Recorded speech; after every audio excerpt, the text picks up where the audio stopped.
Karma, Enable, Octane, Slacked, and Apathy. With 26 Call of Duty World Championship appearances between them, it seemed that Seattle Surge had managed to assemble one of the stronger rosters in the Call of Duty League.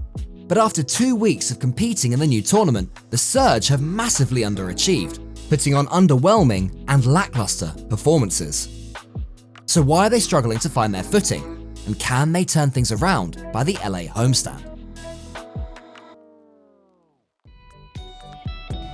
Karma is by far the most decorated player on the Surge's roster. The 3-time Call of Duty World Champion rose to dominance back in 2013 and has often been credited for his broad skill set and knowledge of the game.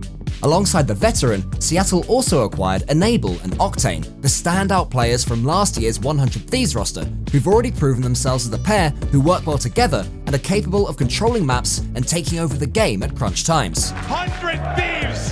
They hoist the trophy! They are your CWL London champions! Octane has also teamed up with Slacked in the past, who just happened to be a former teammate of Apathy, a 2-time Call of Duty World Champion. The splice win, the dream is dead, Luminosity gets the victory! Surely, a roster with this much experience and pre-existing synergy was bound to succeed in the Call of Duty League, right? Well, that's not quite how it went down at launch weekend. Seattle's debut at launch weekend was somewhat shaky, but by no means a disaster. They took on the Florida Mutineers in a heated back and forth. The Surge took a 2-1 lead, with Karma showing up and dominating on hardpoint, racking up a KD of 1.62, while Octane took the initiative in domination, securing 27% of his team's total kills. And what do you know, friends? Seattle, they will take Dom. But it was clear that they struggled when it came to search and destroy, which eventually proved costly for the Surge. With just one more map needed to take the game, the team faltered in the second hardpoint round and gave Florida a narrow 35-point advantage. They need one simple break, just a couple kills separate them right now. One kill's gonna get done. Havoc, in from behind, to the smoke. He's managed to infiltrate enemy lines. Havoc! Havoc! He's got a burst! He's only gone and done it! What a play from behind! Florida forced the game 5. But the major issues came on Ramaza. Seattle seemed to have let nerves and the pressure of the situation get to them, as they were clean swept 6-0 in the last round of Search and Destroy. They can make their way forward. Havoc, Morgs, oh my god, it's a massacre! Karma finds one, but it's all up to Karma, and it's not gonna be enough. The Mutineers find themselves dominated. While Karma and Slacked attempted to fight off the unstoppable force of Mox, Havoc, and Prestini, Apathy registered 6 deaths with 0 kills alongside Octane and Enable, who also couldn't find an answer against this Florida side. The team really needed to go away and work on their tactics and preparations on Search and Destroy. But, in an extraordinary fashion, in their second match against the Toronto Ultra, they managed to throw away yet another 2-1 lead, and once again, put in some questionable SND performances. As if history was repeating itself, Seattle took the first hardpoint map, albeit with some difficulty, and seemed to be much better on domination. But Search and Destroy let them down once again. Despite Octane and Karma's improved performances, Toronto took the first SND round with a comfortable 6-2, catching out Enable multiple times. And a dominating Search and Destroy performance. That's why it's been highlighted from the start. The respawns for Surge are going to be incredibly important because the Search right now is just not there. Ramaza this time around was a much closer matchup.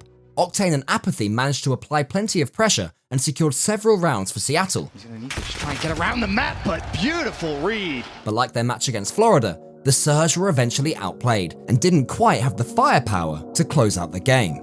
Enable, does he go straight for the challenge or does he wait for his next teammate to come through? Well, the fight's up top. Slack's one tray, goes for the challenge. Looney shuts him down. Enable for the 1v2. Toronto clutch up in a big, big way. Seattle didn't manage to come away from the weekend with any wins, but the roster showed some promising results in respawn mode, going 4-2 over 2 games in contrast to their 0-4 in Search and Destroy, which clearly they needed to work on. They had 2 weeks to pull themselves together and hope for a better showing at London.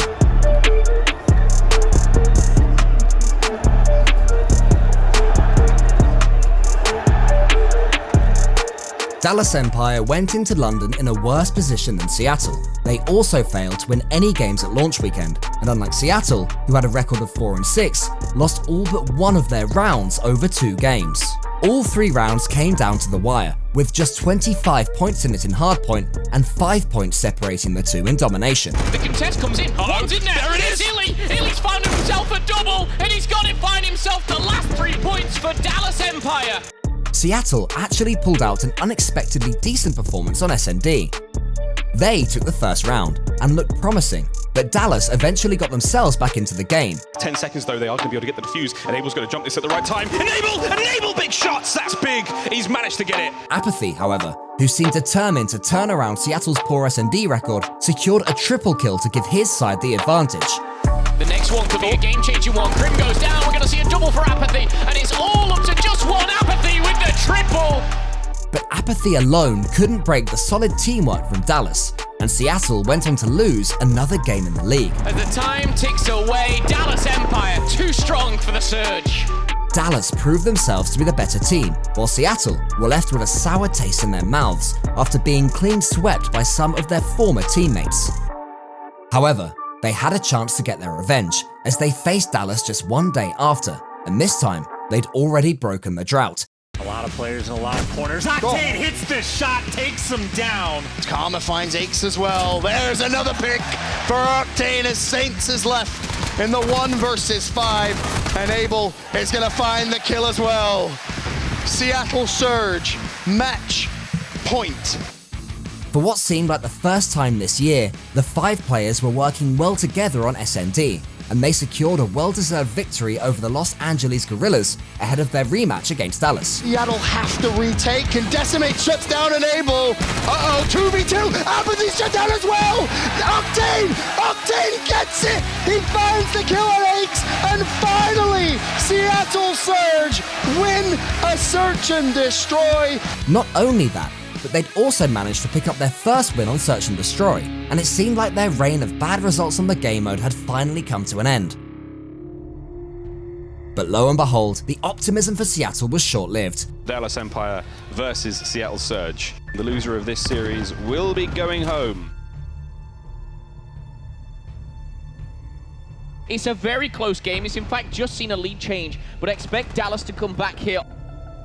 Incredible stuff from Dallas, and it's Hugh who goes big at the end with a nice 3-piece. Crimsix unable to push out. They have the spawns. They're holding on 3 points away. As the time ticks down, we see another contest, but Hugh from behind finds one, won't find the second. The contest keeps going, and the 2-4-9 will remain. Surge will break through. Dallas are set up already by the containers. They only need 1 point, but there's 5 seconds left. It's got to happen now. All he's got to do is get a little tippy toe in there. That's literally all they need. 1 second, and here it goes. Who's going to get it? Hugh, go for gold, my friend. Jump straight in, and Dallas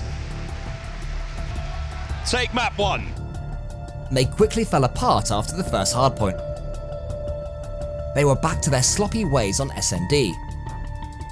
Although Slacked managed to pull off a clever 1v3 to secure a round for his team, Seattle were disorganized, and the match soon slipped away from their grasp. Clay's doing it again. He's in from behind again. Clayster with 2. And he could have gone for more, but he just dips out when it's good. Karma's going to find one. He's going to go back, and Clayster, he's certainly a fan favorite. The struggles for Seattle Surge in Search continue. Try to find a nade, something. The reinforcements have got to get there immediately. Get on your horse, boys. The cavalry's got to arrive, and here they come. A quick contest, up over the top, 5 seconds for the win. You need to get on there if you're Seattle, and they simply can't do it. The cavalry showed up, and they've just sent those horses to the glue factory. It's over! They were back to square one, and something clearly needed to change if they were to turn their season around. And then, in a shocking twist of events, Enable announced just days after London that he'd been benched from the roster. When asked about how scrims were going on his live stream, he replied, "We have not scrimmed. I actually got benched Come on, Brad. for the time being. So I think Brad, they're I'm starting team of the week. up You can still pick me though, maybe. Brad, you want first pick? tomorrow, maybe. I don't know. In another stream, he explained why he was dropped from the starting lineup. Yeah, like I said, man, this was kind of a wake-up call, to be honest. Me getting benched, and even though it sucks, because you know, I want to compete. Not competing is going to kill me inside.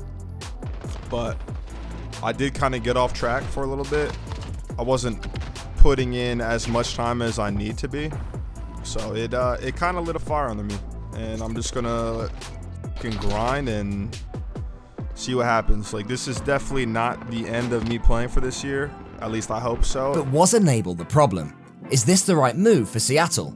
Fans flocked to his defense after the announcement, with many questioning on Twitter why Slacked wasn't the one that was benched. Enable had the lowest KD on his team, both on launch weekend and in London, while Slacked came in with the second lowest KD. Although you can't judge a player solely on stats, Seattle as a team have been inconsistent across the board, and it was clear that something really needed to be done if they want results in the highly competitive league this year. After all, Enable himself admitted to not putting in the time this year, which unfortunately showed on stage and contributed to Seattle's losses. He also went on to reveal that there will be a possibility of him leaving the roster altogether. I've already had a couple teams reach out to me, but I'm not going to make a decision on what I'm going to do until after LA. There could also be a possibility of Seattle trading Enable to an opposing team, provided he agrees to it, which means fans could see a revamp at the Surge, something they desperately need. Whoever replaces Enable will need to bring more than just slaying power though. Given the talent and experience already on the Surge roster, unlocking the existing potential of the team is the name of the game. Seattle need improved coordination and synergy, and perhaps a fresh face will be enough to revitalize the squad and facilitate the stars to shine. Whether a single player can make enough of a difference to Seattle's strategic struggles in SMD remains to be seen, however. CDL Los Angeles should offer a chance to see exactly where Seattle stand. Their first match will be against the Minnesota Rockers side that has looked formidable, but on the other side of their group are Optic Gaming LA and LA Gorillas, two of the weakest teams in the league so far.